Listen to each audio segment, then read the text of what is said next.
আমাদের বাংলাদেশে ক্লাস 8 পাশ করার পর যখন স্টুডেন্ট ক্লাস 9-এ ওঠে তখন তার জীবনে একটা বড় প্রশ্ন আসে যে কোন বিভাগ নিব। এই প্রশ্নটার উত্তর মানে এতটা সময় নিয়ে দেওয়া উচিত, কারণ স্টুডেন্টদেরকে যদি প্রপার ওরিয়েন্টেশন না করা হয় বা স্টুডেন্টকে যদি বোঝানো না যায় যে আসলে বিভাগ নিয়ে কেন চিন্তা করতে হচ্ছে, তাহলে একটা স্টুডেন্টের বা একজন শিক্ষার্থীর আমার মনে হয় জীবনে একটা আফসোস থেকে যাবে।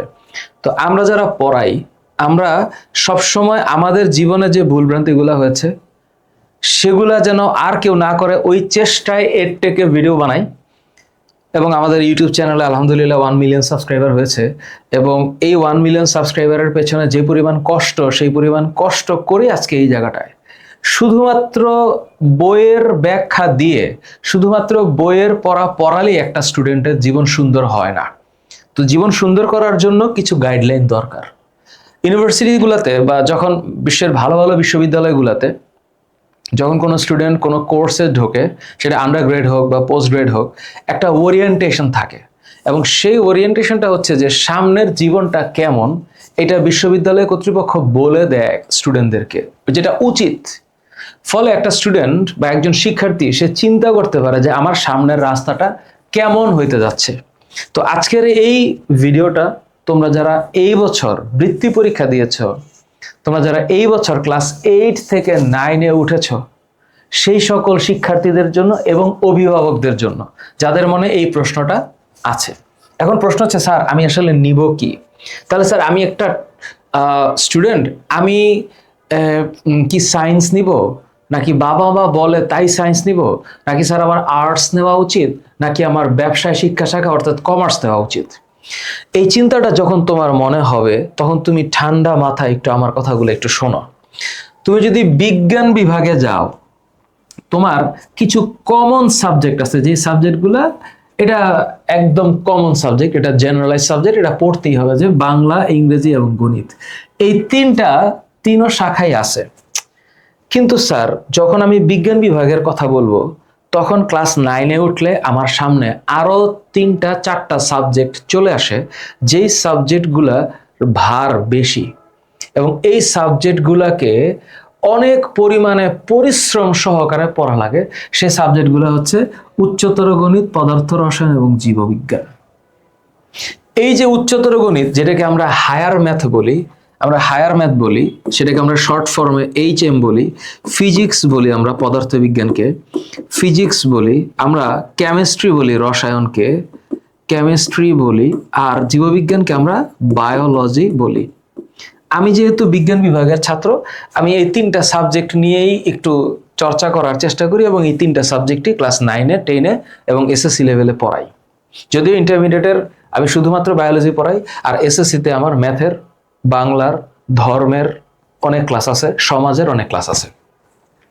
এরপর আরেকটা সাবজেক্ট হচ্ছে ICT এবং বাংলাদেশের বিশ্ব পরিচয় বা BGS, যেটাকে বলে বাংলাদেশের গ্লোবাল স্টাডিজ।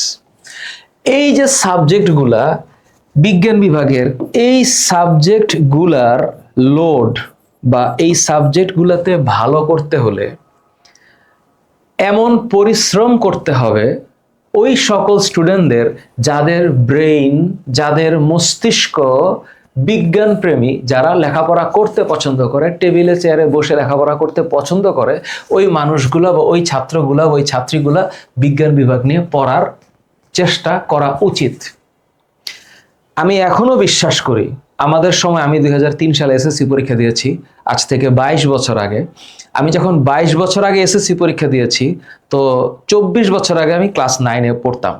তো আজকে থেকে 24 বছর আগে, মানে 2001 সালে আমি যখন 9-এ পড়তাম, আমি তখনও শুনেছি যে ভালো স্টুডেন্ট যারা, তাদের বিজ্ঞান নেওয়া উচিত, এবং আমাদের স্কুলে যারা ভালো রেজাল্ট করত তাদেরকে বিজ্ঞান নিতে উৎসাহিত করা হইতো, এবং তারাই বিজ্ঞান নিত। আর যারা ভালো রেজাল্ট করে নাই তাদেরকে বলা হইতো আর্টস এবং কমার্সে যাওয়ার জন্য। ওই বিষয়টাকে আমি একেবারেই দ্বিমত পোষণ করছি না।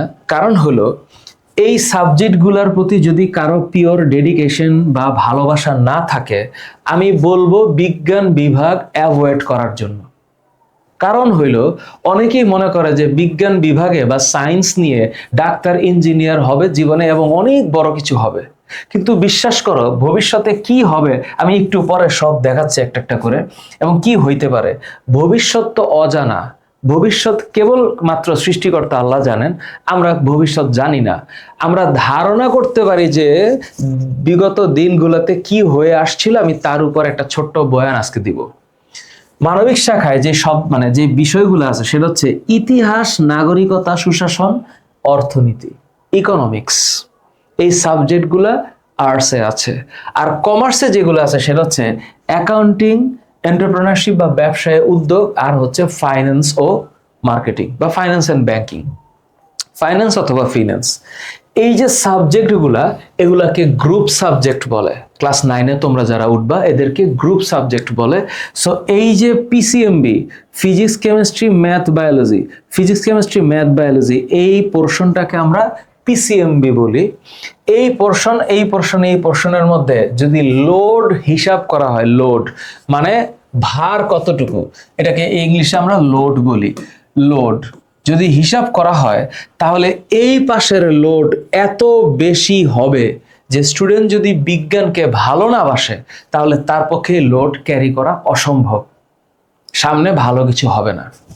এবং আমাদের অভিজ্ঞতা তাই বলে।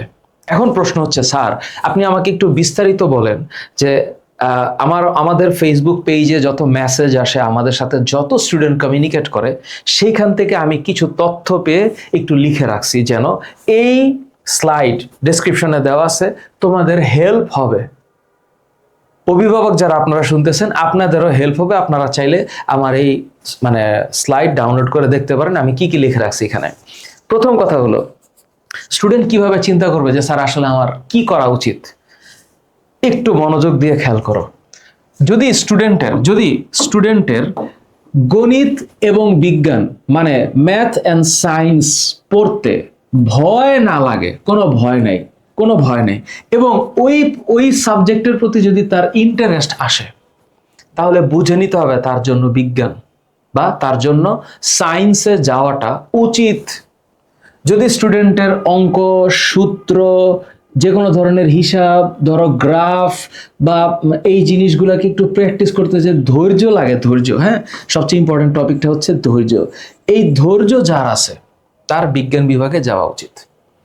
স্টুডেন্ট যদি বুঝে পড়ার অভ্যাস থাকে, তোমরা তো অনেকেই বলো যে স্যার একটু পয়েন্ট করে দেন, এই জন্য আমি লিখে রাখছি যেন আমার লিখতে না হয়, সময়টা যেন কম লাগে এবং যেন তাড়াতাড়ি শেষ করতে পারি। স্টুডেন্ট কিছু আছে যে শুধু মুখস্থ করে না, একটু বুঝে পড়তে পারে, এরকম স্টুডেন্ট বিজ্ঞান বিভাগে যাবে। নিয়মিত পড়াশোনা করতে পারে, পড়াশোনা করার প্রতি টান আছে, পড়াশোনা করার প্রতি ভালোবাসা আছে, এবং স্টুডেন্ট যারা পড়া জমিয়ে রাখে না এরা সায়েন্স নেবে। পরীক্ষার যে চাপ, লেখাপড়ার অবশ্যই চাপ আছে, এবং প্রতিযোগিতা, কম্পিটিটিভ যে চাপ আছে, মেন্টাল প্রেশার আছে, এইটা নিতে পারে। যে স্টুডেন্ট মনে করবে এটা নিতে পারে সে বিজ্ঞান বিভাগ নির্বাচন করবে। ভবিষ্যতে একদম কট্টরপন্থী ভাবে সে ডাক্তার হতে চায়, সে চিকিৎসক হতে চায়, সে রোগীর সেবা করতে চায়, টাকার জন্য না, টাকা লজিক্যাল কনসিকুয়েন্সেস এসে যাবে। ইঞ্জিনিয়ার হইতে চায়, সে আইটি নিয়ে কাজ করতে চায়, সে টেকনোলজি নিয়ে সামনে আগাইতে চায়, একই কথা, আগাইতে চায় এবং সেই দিকে ক্যারিয়ার গড়ার ইচ্ছা আছে, এই মানুষগুলো বিজ্ঞান নিয়ে পড়ালেখা করবে। সো এখন প্রশ্ন হচ্ছে, স্যার এই যে উপরে যে প্রশ্নটা যে আমি সায়েন্স, আর্টস না কমার্স নিব, কোনটা নিব? এবার তুমি তোমার মনকে বোঝাও যে তুমি যদি তোমার ভিতরে, স্টুডেন্টদের বলছি আমি, যদি তোমাদের ভিতরে এই গুণাবলী থাকে তাহলে তুমি নির্দ্বিধায়, আমার কথা হচ্ছে সায়েন্সকে নির্বাচন করো। সবার বিজ্ঞান বিভাগে যাইতে হবে বিষয়টা এমন না, সবাইকে বিজ্ঞান নিয়ে পড়তে হবে এমন না, এবং সবাইকে ডাক্তার, ইঞ্জিনিয়ার হইতে হবে, এই চিন্তাটা এখনকার অভিভাবক যারা, তারা প্লিজ কইরেন না। আমারও মেয়ে আছে, আমারও ছেলে আছে, আল্লাহ আমাকে একটা মেয়ে একটা ছেলে দিয়েছে। ওদেরও যে ভবিষ্যৎ নির্ধারণ করার জন্য আমি বলবো ওদেরকে যে ওরা যেন ওদের পছন্দসই যেই সত্তাটাকে সেটাকে যেন চিনে ফেলে, এবং যদি চিনতে পারে তাহলে যে কাজে তার আনন্দ আসে ওইটাই তার প্রফেশন হওয়া উচিত আমার মতে। তাহলে এটা হচ্ছে বিজ্ঞান বিভাগের স্টুডেন্টরা এটা নিয়ে, বিজ্ঞান বিভাগে যদি এই ধরনের তোমরা হয়ে থাকো তোমরা বিজ্ঞান নিয়ে লেখাপড়া করবে। কিন্তু স্যার আমি আসলে অন্যরকম। কেমন স্যার? আমার মোটামুটি মানে স্যার ম্যাথ একটা বেশি একটা খারাপ লাগে না, ঠিক আছে, এই যে এখন শুরু হবে আর কি, কিন্তু স্যার খুব কঠিন ম্যাথ আমি ভালো লাগে না, পছন্দ না। আচ্ছা ঠিক আছে, হিসাব, টাকা পয়সা, লাভ ক্ষতি, এগুলো স্যার আমার ইন্টারেস্ট আছে, ভাল লাগে। থাকতে পারে না? লাগতেই পারে। বাস্তব জীবন ভিত্তিক বিষয় যেমন ব্যাংক, ব্যবসা, অর্থনীতি, এগুলার মধ্যে একটা কেমন কেমন যেন টান আছে, আগ্রহের বিষয়। তোমরা তো আসলে কে ভিডিওটা দেখতেছো আমি তো জানি না, মানে আমি তো জেনারেলাইজড করতে পারছি না, আমি একটা স্পেসিফিক পয়েন্ট অফ ভিউ থেকে কথা বলতেছি যে তোমার বিজনেস শব্দটার প্রতি টান আছে, ভালো লাগে, আগ্রহের বিষয় আছে ক্লাস 8-এ থাকতে, পড়াশোনার পাশাপাশি একটু বাস্তব দক্ষতা শিখতে চাও। ওকে, ভবিষ্যতে ব্যবসা করতে ইচ্ছা করতেছে বা ব্যাংক বা কর্পোরেট চাকরি বা উদ্যোক্তা হইতে চাও, এন্টারপ্রেনারশিপ, বিজনেস, উদ্যোক্তা হইতে চাও, চাপ কম নিবা কিন্তু বাস্তবসম্মত ক্যারিয়ার তুমি চাও। এটা খুবই মানে এটা আবার বিজ্ঞানের ক্ষেত্রে যে বাস্তবসম্মত ক্যারিয়ার হবে না তা না, হবে, কিন্তু ওইখানে চাপের মান বেশি থাকবে। কেন? আমি একটু পরে ক্যারিয়ার নিয়ে কথা বলতেছি। তাহলে এরা এরা ব্যবসায় শিক্ষা শাখায় অর্থাৎ কমার্সে শিফট হবা, ব্যবসায় শিক্ষা শাখা কমার্সে শিফট হওয়ার চিন্তা করো, কোনো সমস্যা নেই। তুমি তোমাকে চেনার চেষ্টা করো। আজকের এই ভিডিওটাতে আমি পয়েন্ট করে রাখছি যেন আমি পয়েন্ট ধরে কথা বলতে পারি। আমি আগে এত পয়েন্ট নিয়ে কথা বলতাম না, আমি আমার মতন করে ব্যাখ্যা করতাম, কিন্তু এখন লিখে দেই, কারণ এখনকার দিনে স্টুডেন্টরা পয়েন্ট হিসাব করে যে আসলে আমার এই ক্যাটাগরিতে আমি আসি কিনা। তো ঠিক আছে, স্টুডেন্ট যদি এরকম চিন্তা করে আমি সেভাবেই ডেলিভারিটা দেওয়ার চেষ্টা করি। কিন্তু কিছু স্টুডেন্ট বলবে না স্যার আমি তো একটাও মিলতেছে না স্যার। আচ্ছা তাহলে তুমি একটু ভাবো, যার কিছুই মিলতেছে না, তোমার যদি ইতিহাস, সমাজ, সাহিত্য, রাষ্ট্র, মানুষ নিয়ে ভাবতে ভালো লাগে, লাগতেই পারে, who knows, we don't know. যদি লেখা, ব্যাখ্যা, যুক্তি দেওয়া, বিশ্লেষণ, এই জিনিসগুলোতে তোমার স্বাচ্ছন্দ্য আসতে পারে। বুঝে লিখে প্রকাশ করতে পারো, মুখস্থ করতে ইচ্ছা করে না, হ্যাঁ বুঝে লিখতে ভাল লাগে, হ্যাঁ। ম্যাথ নিয়ে কোনো আগ্রহ নাই, আছে এরকম কিছু আল্লাহর বান্দা থাকতেই পারে, অস্বাভাবিক কিছু না। গণিতে দুর্বল কিন্তু আবার উপস্থাপনা ভালো পারে, বিতর্ক ভালো পারে, আলোচনা করতে পারে, এগুলা ওর শক্তি, সেন্সিটিভ। ভবিষ্যতে আইন, শিক্ষকতা, সাংবাদিকতা, বিসিএস বা গবেষণায় আগ্রহ আছে। গবেষণায় আগ্রহ তো বিজ্ঞান থেকেও করা যাবে, রিসার্চার হিসেবে ক্যারিয়ারের একটু পরে আসতেছি। আমি একটু পয়েন্টিং করছি, অনেক কিছু ম্যাচ করে যেতে পারে তোমাদের সাথে। তোমরা আর্টস অথবা মানবিক শাখায় শিফট হওয়ার চিন্তা করো। যদি তোমার সাথে আমার কথায় মিল না থাকে, মানবিক শাখায় বা আর্টসে তোমরা যাওয়ার চেষ্টা করো। তোমরা আর্টস নাও, বন্ধুর কথায় যাইতে হবে বিষয়টা এরকম না, পরিবার বলছে বলে যাইতে হবে বিষয়টা এমন না। তো আমি একটু আমার জায়গা থেকে একটু পয়েন্টিং করে দিলাম। যদি তোমার স্যুট করে, তোমার যদি আমার কথার সাথে মিল হয়, তুমি আমার মতো ভাবতে পারো, অমিলও হইতে পারে। কোনো শিক্ষক বা অভিভাবক যদি আপনারা দেখে থাকেন, আপনারা কমেন্টে জানাতে পারেন আপনাদের মতামত। আমরা বাচ্চাদের ভালো ক্যারিয়ারের জন্য কাজ করি, লেখাপড়ার জন্য কাজ করি, চেষ্টা করি, ভুল ত্রুটি থাকতেই পারে। ভুল বিষয় নির্বাচনের প্রভাবটা কি? দামি জিনিসটা হচ্ছে ক্যারিয়ার। এখন এই যে ক্যারিয়ার, এটা একটা ভয়ানক শব্দ। এখন এই ক্যারিয়ারটা ধ্বংস হবে না ঠিক থাকবে, এটা কেবলমাত্র একটা চাকরির উপরে নির্ভর করে না, বা একটা মানুষের ব্যক্তিগত সম্পত্তির পরিমাণের উপর নির্ভর করে না। এখনকার পৃথিবীটা অন্যরকম, হ্যাঁ অন্যরকম।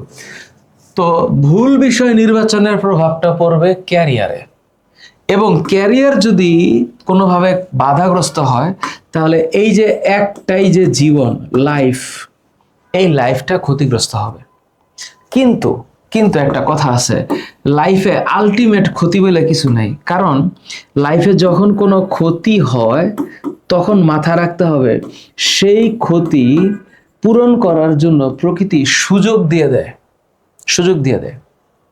আর প্রকৃত মুসলিম, আমি আমার ধর্মের কথা বলছি, আমি প্রকৃত মুসলিম হইতে পারলাম কিনা বা এটা আমি জানি না, কিন্তু আমি বিশ্বাস করি একজন প্রকৃত মুসলিম কখনো হতাশ হবে না, হতাশ হবে না। কারণ কি? কারণ তার দিন শেষে একটা রে অফ হোপ বা আশার আলো থাকবে যে সৃষ্টিকর্তা আল্লাহ তাআলা আমার রিজিক এবং আমার ভাগ্য লিখে রেখেছেন। আমি চেষ্টা করে যাব, যেটা আমার নসিবে আছে, যেটা থাকবে নসিবে আপনি আপনি আসিবে। এটা হলো একটা ফিলোসফিক্যাল কথা, কিন্তু তোমরা ক্লাস 8-এ পড়া অবস্থায় এই ফিলোসফিকে জীবনে কাজে লাগাইতেও পারো, নাও পারো। তবে আমি বলবো জীবনটা একটা বহমান নদীর মতো, এবং এই বহমান নদীর উপরে তোমার জীবনটা হচ্ছে একটা নৌকার মতো। তো নৌকা কিন্তু নদীর উপরেই চলবে, এবং নদীর উপরেই তার জীবনটা চলবে, এবং নদীর উপরেই তার অবস্থান। শুধু পানিটা যেন নৌকার উপরে উঠে না আসে সেই চেষ্টাটা করা লাগবে। তো তখন প্রকৃত মুসলিম যেহেতু হতাশ হবে না, তাহলে ক্যারিয়ারে যখন তোমার কোনো ধরনের বাধা বিপত্তি চলে আসবে, সেই বাধা বিপত্তি উত্তরণের আবার একটা উপায়ও থাকবে। তো ভুল বিষয় নির্বাচনের প্রভাবটা কখন পড়বে এটা ফিক্সড না, কারণ মানুষ পরিবর্তনশীল, একেবারেই পরিবর্তনশীল, সময় পরিবর্তনশীল, পরিস্থিতিও পরিবর্তনশীল। সো এই স্লাইডটা আমি খালি রাখছি কারণ এটা একটা ভেগ স্লাইড। কারণ ক্যারিয়ারটা কি হবে এটা কখনোই ফিক্স করে বলা যায় না। ক্যারিয়ারের সাথে অনেক কিছু জড়িত, পরিবারের জড়িত, অর্থনৈতিক ব্যবস্থা জড়িত, ছেলে মেয়ে বাচ্চা কাচ্চা জড়িত, বাবা মা জড়িত, আত্মীয় স্বজন জড়িত, সামাজিক ব্যবস্থাপনা জড়িত, আমি যেই দেশে বাস করতেছি ওই দেশের ভূ রাজনৈতিক অবস্থান জড়িত, আমার সামাজিক অবস্থান জড়িত, অনেক কিছু জড়িত। সো কার ক্যারিয়ার ভালো আর কার ক্যারিয়ার খারাপ এটা খুবই difficult to assess in a single point. So তোমরা ভুল বিষয় নির্বাচন করার প্রভাবটা কি তোমরা এই মুহূর্তে চিন্তা করো না, কারণ তোমরা মাত্র ক্লাস 8 থেকে 9-এ উঠতেছো। তোমরা চিন্তা করবা হইল যে আমি কি হইতে পারবো। এখন তোমাদের মনে প্রশ্ন হইতে পারে যে স্যার সায়েন্স নিলে কি হবে, আর্টস নিলে কি হবে, কমার্স নিলে কি হবে। এটা একটা মেজর কোয়েশ্চেন স্টুডেন্টের। এরা বলে আমাকে যে স্যার আসলে সায়েন্স নিলে কোন কি কি কি কি মানে চাকরি বাকরি করা যায় স্যার, কোন সেক্টরটা ওপেন আছে। তো এটার তো একটা উত্তর দিতে হবে। উত্তরটা হচ্ছে এরকম, বিজ্ঞান নিয়ে পড়লে মানে এমবিবিএস এবং ডেন্টাল দুইটা শব্দ আলাদা করে রাখছি, তো মানে দুইটাই সমমান। ডেন্টালের ক্যারিয়ার কেমন আর এমবিবিএস এর ক্যারিয়ার কেমন এটা আসলে এইখানে বলে বোঝানো যাবে না, বাস্তবতা একেবারেই ডিফারেন্ট, একেবারে ডিফারেন্ট। এমবিবিএস পাশ করে যে পরিমাণ টাকা ইনকাম করা যায় এমন অনেক ডেন্টাল সার্জন আছে যারা অনেক বেশি টাকা এনার কাছ থেকে ইনকাম করে। এখন টাকা ইনকাম করাই তো সব কিছু না, জীবনটা একটা ব্যালেন্সড লাইফ লাগবে, ব্যালেন্সড লাইফ।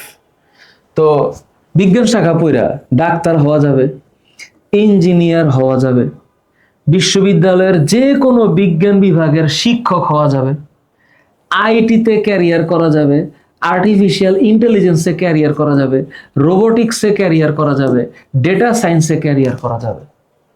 আমি একটু বলে দিলাম আরো অনেক ক্যারিয়ার আছে। সায়েন্স থেকে পড়ে কাতলা মাছের ব্যবসায়ীও হওয়া যাবে, সায়েন্স থেকে পড়ে অন্য কোনো ব্যবসাও করা যাবে, নো ইস্যু। আমি যে সায়েন্স থেকে পড়তেছি, আমি কি করতেছি, আমি পড়াই, এবং আমার যথেষ্ট শ্রদ্ধা আছে আমার প্রফেশনের উপরে, কারণ আমার পড়াইতে ভালো লাগে।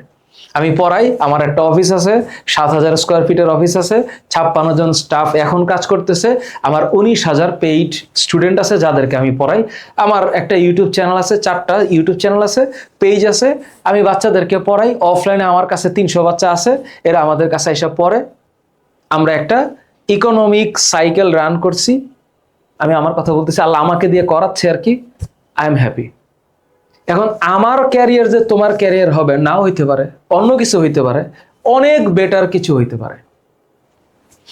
মেডিকেল ইঞ্জিনিয়ারিং ভর্তি পরীক্ষা দিয়া তোমাকে আগে একটা সিট দখল করতে হবে, কারণ সায়েন্স থেকে পড়েই তো তোমার আগে এইগুলোতে যাওয়ার জন্য আগে এটা লাগবে।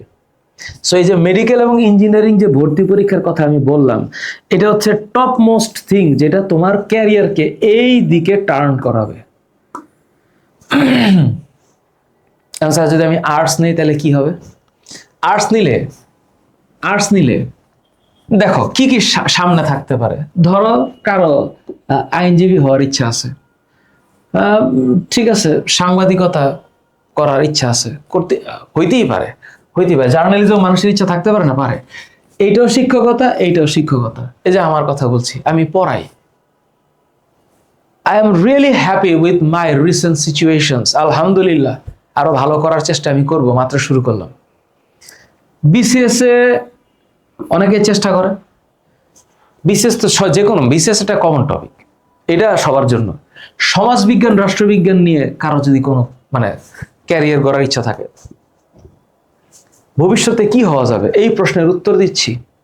এবার যদি কেউ ব্যবসা শিক্ষা শাখায় বিবিএ এমবিএ তার সাবজেক্ট, এটা পড়ে সে সামনের দিকে আগাইতে পারে, সে আগানোটা সে চার্টার্ড অ্যাকাউন্টেন্ট হইতে পারে, সিএ হইতে পারে, চার্টার্ড অ্যাকাউন্টেন্ট, সিএমএ হইতে পারে। পারো তোমরা। ব্যাংক, ফাইন্যান্স, কর্পোরেট জব, উদ্যোক্তা হইতে পারো, ব্যবসায়ী হইতে পারো, সরকারি ব্যাংক এবং প্রশাসনিক চাকরি। এটা আমি বললাম, কিন্তু বাংলাদেশের প্রেক্ষাপট তো আলাদা। দেখা গেছে এই যে রিসেন্ট যে বিসিএস এর রেজাল্ট দিল, মেডিকেল থেকে পাশ করে অ্যাডমিন ক্যাডারে চাকরি করতেছে, হইতেছে না? তো বিসিএস এ অ্যাডমিন ক্যাডারে কাজ করতেছে হইলো ডাক্তার, হইতে পারে। তো এখন যেই ডক্টর হওয়ার কথা ছিল, চিকিৎসক হওয়ার কথা ছিল, যে রোগীকে সার্ভ করে হালাল অর্থ উপার্জনের রাস্তায় যাওয়ার কথা ছিল, সে হইতেছে ক্যাডার। কোন ক্যাডার? অ্যাডমিন ক্যাডার, প্রশাসনিক ক্যাডার হইতে পারে। আটকানোর তো কিছু নাই। মানে এটা যে বাধ্যবাধকতা জীবনে এরকম হইতে হবে, নট নেসেসারি। আমি জেনারেলাইজড বললাম যে এই বিজ্ঞান শাখার সাথে এই জিনিসগুলাকে মানানসই করা যাবে, ব্যবসায় শিক্ষার সাথে এই জিনিসগুলো মানানসই হবে, আর্টসের সাথে এই জিনিসগুলো মানানসই হবে। শিক্ষকতা কমন জায়গা, যে কেউ হইতে পারে। বিসিএস এ যে কেউ যে কোনো জায়গায় যাইতে পারে। আমি একটু মিল সম্পন্ন কিছু পয়েন্ট বললাম, প্রত্যেকটাই হচ্ছে ভ্যান ডায়াগ্রামের মতো ম্যাচ করা যাবে। যে কেউ যে কোনো কিছু হইতে পারে। ভালো মতন লেখাপড়া করে ইঞ্জিনিয়ার হয়ে ফুড ব্লগার হইতেছে মানুষ, ডাক্তার হয়ে ট্রাভেলার হইতেছে মানুষ। পড়ার সাথে কাজের কোনো মিল নাই, এমনও আছে। কিন্তু তুমি আসলে কি হবা, এটা তুমি এখন, সামনে তোমার রাস্তাগুলো আমি বলতেছি, তোমার সামনে এই রাস্তাগুলো ওপেন হইতে পারে। আবার ভালো মানের একটা ইঞ্জিনিয়ারিং বিশ্ববিদ্যালয় থেকে লেখাপড়া করে সুন্দর ফটোগ্রাফার হয়েছে, হইতে পারে। মেডিকেল থেকে পাশ করে ভালো সিনেমার ডাইরেক্টর হয়েছে, হইতে পারে। ইঞ্জিনিয়ারিং একটা বিশ্ববিদ্যালয় থেকে গ্রাজুয়েশন করে এমবিএ করে ব্যবসায়ী হয়েছে, হইতে পারে। সম্ভব, অনেক কিছু সম্ভব। জীবনের মোড় পরতে পরতে ঘোরে। কিন্তু আমি একটা জেনারেলাইজড পয়েন্টে লিখলাম কি কি হওয়া যাবে। স্যার আমার দেশের বাস্তবতা তো অন্য জিনিস, আমি মানি বাস্তবতা খুবই অন্যরকম। কেমন? স্যার আমি তো পড়তে চাই, আমি স্যার বিজ্ঞান নিয়ে পড়তে চাই স্যার। এখন আমার পরিবার কি স্যার নিয়মিত পড়াশোনার সাপোর্ট দিতে পারবে? ক্লাস 9-এ খুবই ইম্পর্টেন্ট ফ্যামিলি সাপোর্ট, খুবই ইম্পর্টেন্ট। বাবা মা, ফ্রেন্ডলি বাবা মা, যে বাবা মা সন্তানের ভবিষ্যৎটাকে গড়ার জন্য। আমি আমার মেয়ের সাথে কথা বলার সময় অন্যরকম চিন্তা করে কথা বলি, শুদ্ধ উচ্চারণ করে কথা বলার চেষ্টা করি, ধমক দেওয়ার চেষ্টা করি না। অনেক রাগ আসে কিন্তু আমি ধমক দেই না, আমি সুন্দর করে বোঝানোর চেষ্টা করি, যেটা আমার প্যারেন্টিং এর সময় আমার বাবা মা হয়তো আমার সাথে করে নাই। কিন্তু আমি আমার ছেলে মেয়েকে চেষ্টা করছি শারীরিক আঘাত না করতে, ওদেরকে বলতে, ইন্সপায়ার করতে, কোনো কিছু পারলে তালি দিতে, ওকে ইন্সপায়ার করতে, যেন ও মেন্টালি সাইকোলজিক্যালি স্মুথলি বড় হইতে পারে। এটা একটা বাচ্চার প্রাপ্য। এখন সবার পারিবারিক অবস্থা তো একরকম না, সুতরাং পড়াশোনার জন্য যে সাপোর্টটা লাগবে, সে সাপোর্টিভ ফ্যামিলি থাকা মানে অনেক বিশাল সাপোর্ট। কোচিং বা টিউশন নেওয়ার সামর্থ্য আছে বিজ্ঞান বিভাগে, কোচিং করার জন্য, টিউশন করার জন্য টাকা লাগবে। আমাদের কোর্স আছে, অনলাইন কোর্স, অনেক কম টাকা আমরা পড়াই, কিন্তু সবাই অনলাইনে ভালো করতে পারে না, অফলাইন লাগবে। তো অফলাইনে পড়তে গেলে খরচ বেশি হবে, সেই খরচ ক্যারি করার যোগ্যতা সামর্থ্য পরিবারের আছে কিনা এটাও গুরুত্বপূর্ণ বিষয়। শিক্ষার্থী কি মানসিক চাপ সামলাতে পারবে? তুমি যে বললা যে তুমি বিজ্ঞান বিভাগ নিবা, তুমি চিন্তা করে দেখো যে তোমার সেই ট্রমা, সেই প্রেশার নেওয়ার অ্যাবিলিটি আছে কিনা। কোথায় তুমি থাকো এবং সেখানকার টিচারদের মান কেমন, এইটাও ইম্পর্টেন্ট। তুমি যে জায়গায় থাকো সেই জায়গায় যদি ভালো যোগ্যতা সম্পন্ন শিক্ষক না থাকে, তাহলে জীবনে একাডেমিক বেড়ে ওঠা খুবই খুবই জটিল। কিন্তু এখনকার জগতে যেহেতু ইন্টারনেট অ্যাভেলেবল, আমার মনে হয় কেউ যদি আসলে ভালো করতে চায়, ওকে কোনো কিছু থামাইতে পারবে না। আমরা অনেক স্টোরি শুনছি যে অনেক গরিব পরিবার থেকে ভালো জায়গায় গেছে এবং অনেক ভালো ফ্যামিলি থেকে ধ্বংস হয়েছে। সো ইটস লাইফ, হইতে পারে। তাহলে স্যার আমি বুঝবো কেমনে? সামারি বলেন, সামারি যেটা আমি মনের মধ্যে গেঁথে রাখবো। আমি ম্যাথ বুঝি, অ্যানালিটিক্যাল অ্যাবিলিটি ভালো লাগে, আমি বিজ্ঞান শাখা নিব। স্যার আমি হিসাব বুঝি, বাস্তব কাজ ভালো লাগে স্যার, তাহলে আমার জন্য ব্যবসা শিক্ষা শাখা। স্যার আমি লেখা, বিশ্লেষণ এবং সমাজ বুঝতে ভালোবাসি, তাহলে আমার মানবিক শাখা আমি নিব। এটা হচ্ছে লাস্ট লাইন। আর সর্বশেষ স্লাইডটা হচ্ছে কিছু পয়েন্ট আমি লিখে দিছি, ঠান্ডা মাথায় দেখো। তুমি ঠান্ডা মাথায় ভাবো যে তোমার নিজের ইন্টারেস্ট কোথায়, তোমার আগের ক্লাসের রেজাল্ট এবং বেসিক ভালো আছে কিনা। তুমি ভাবো তুমি ভবিষ্যতে কি হতে চাও। তুমি চিন্তা করো তোমার পড়ার সহ্য ক্ষমতা আছে কিনা। তুমি ভাবো যে তোমার পরিবার এবং শিক্ষকের যুক্তিযুক্ত পরামর্শ এবং সাপোর্ট আছে কিনা। বন্ধুরা নিচ্ছে বলেই আমাকে যাইতে হবে, এই চিন্তাটা থেকে বাইর হও। কোনো একটা কিছুর ট্রেন্ড চলতেছে এখন, ওইদিকে দৌড় মারতে হবে, নট নেসেসারি। নিজেকে চেনো। শুধু বিজ্ঞান নিলে বড় হওয়া যাবে, এই ধারণা থেকে বাইর হও। এটা অভিভাবকদের বদ্ধ ধারণা, শুধু সায়েন্স নিতে হবে, ডাক্তার ইঞ্জিনিয়ার হইতে হবে। একটা দেশ খালি শুধু ডাক্তার ইঞ্জিনিয়ার চালায় না, আর অনেক প্রফেশন লাগে। নিজের দুর্বল বিষয় জোর করে নেওয়া, মানে এইটা আরো ডেঞ্জারাস জিনিস। যে যেটা আমি পারি না, যেটা আমার ভালো লাগে না, সেটা জোর করে যদি পরিবার চাপায় দেয়, এটা আত্মঘাতী সিদ্ধান্ত হবে।